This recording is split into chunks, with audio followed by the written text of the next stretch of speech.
nem chorar, hein? Mostra que você é uma mocinha. É. Nossa, Você não tá fazendo mais não, né? Não deve ser não. E ontem, antes de ontem, ela fez cocô. Aí o crente acabou, né? Aquele monte de cocô. Falei, bom, já deve ter acabado, né? Na hora que eu fui Acabou de começar. Na hora que eu fui trocar a fralda dela, ela cagou tudo na minha mão aqui. Assim, cachorrinha. Você me enganou direitinho. Tô olhando a luz. Tira a roupa dela que aí filma um pouquinho. Vai tirando devagarinho que aí a Viviane vai filmando. A ladinho. Mônica faz isso tudo em pé do bichinho. Fazer as Saúde, titia.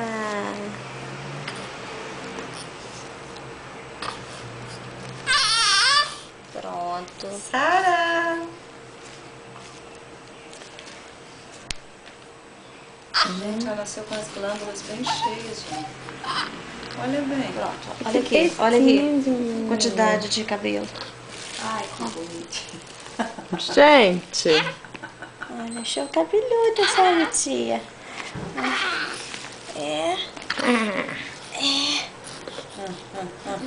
Ai, que bonitinha.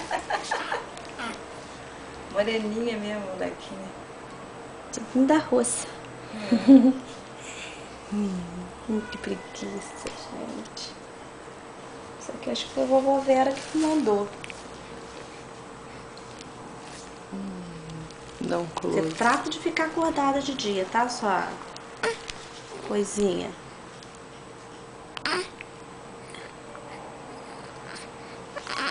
O André, depois que descobriu a câmera, a Mônica chega com a câmera e ele chora. Reclama. Não gosta de ser filmado. Não, vou colocar isso. Pronto, vai ficar sentindo frio, minha filha. Pode E vai botar. acabar dando soluço. Vou filmar. Pronto.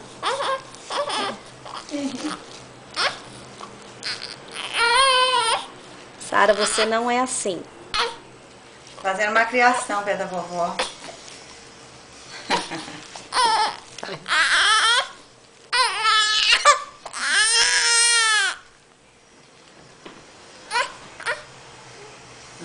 Tá aí amolando ela, quer dormir, né, gente? Atrapalhando ela, né? Acabou de almoçar, tá com sono. Pronto. As luvas. Esse olhão, olhão. Põe a outra lá.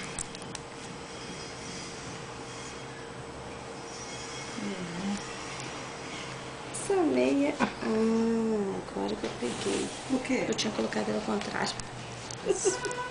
A Não. fro é do lado de fora. Pronto, ficou quieto.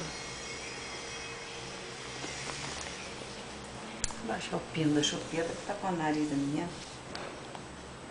Pronto. Tchau. Tchau pra titia.